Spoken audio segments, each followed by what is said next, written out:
Hello, humans, and welcome to another episode of Gen X Gamer. Let's look at one of the biggest, and I mean one of the biggest mysteries here, and puzzling things on YouTube, and that's DSP gaming, the economy of DSP gaming.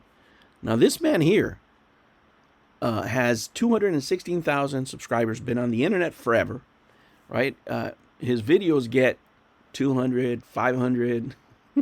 Unless he's talking about drama, he doesn't get that many views. Now, don't get me wrong, I'd be super happy with these kind of views, right? I don't even have 3,000 subscribers for a channel this size.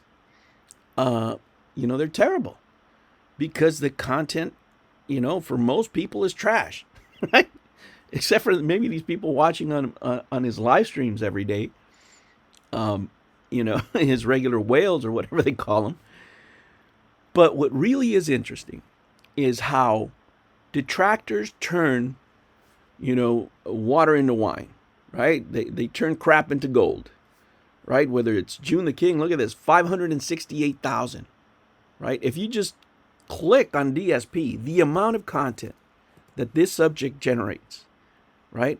4,300, 19,000, look at this, 12,000.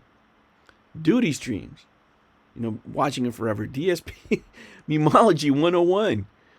There's Snort Hogan out there. Now the Kino Casino is out there, and they really pulled back the curtain now on his lifestyle. Snort Burnell, Snort Hogan, for example. They really pulled back the curtain on what his life is like now, and revealed that he's a recluse. He's afraid to go out, right? He's chained to YouTube, can't even take a vacation. I mean, it's crazy. It's crazy. When his personality was revealed, you really see the cracks in the armor there as far as your mind, because it's gone. It's gone, guys. Let me tell you, for me, the one thing that I chastise him for is the biggest downgrade in history. Whatever you say about Panda Lee, she was a good-looking woman, right? Maybe not she is a good-looking woman. Maybe not the brightest bulb in the basket at that time. She's probably grown by now, because when did they start dating? Hello. But that truly one of the biggest downgrades that you've ever seen. But the talent of these creators to take something so mediocre, right, and turn it into something so entertaining, and this has happened from the very beginning. I mean, I go back to the days of the Sons of Kojima. It's crazy. This man has generated people, probably millions at this point, because what has been on the internet 13, 14 years, I don't even know. But if you just look at the amount of videos made on him and the success that these videos have had, and now we're only talking about videos. We're not talking about live streams where they go over the videos and people get donations on watching his stuff.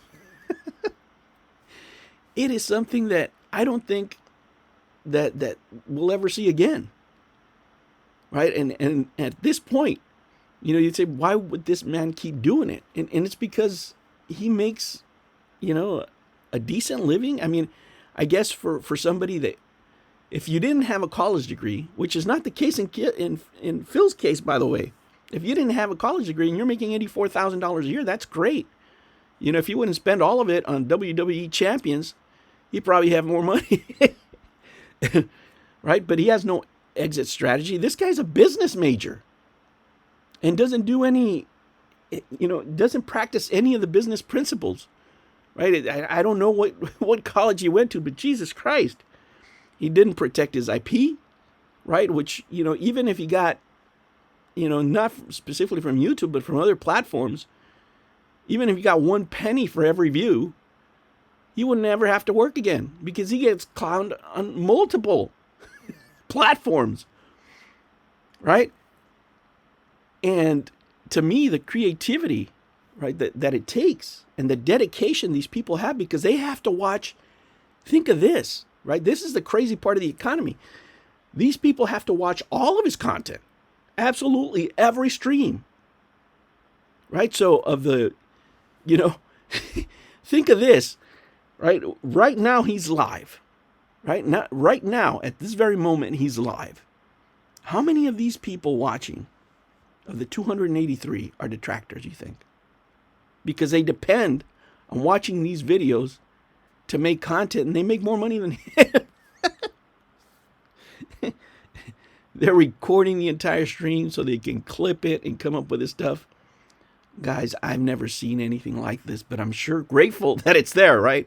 Because to me, over the years, guys, it has provided so much entertainment. Oh my gosh, so many nights where, I was at work or, driving or whatever. I'm listening to this crap and these guys' content, right? And just listening to the utter madness that this guy is going through, the crap that he says, right? The love of money, like just the greed above all other things, right? Is the greed of being online and getting that super chat. If anybody else gets money, like this new kid, for example, Power, that's coming out now, right? And is getting some of the DSP support, right? He's created, like he's branching off, right? Right? And that's what I'm talking about. You can't protect your IPs here on YouTube like you can do it in other places. But like he's made other people more money than he makes himself. It's crazy, guys.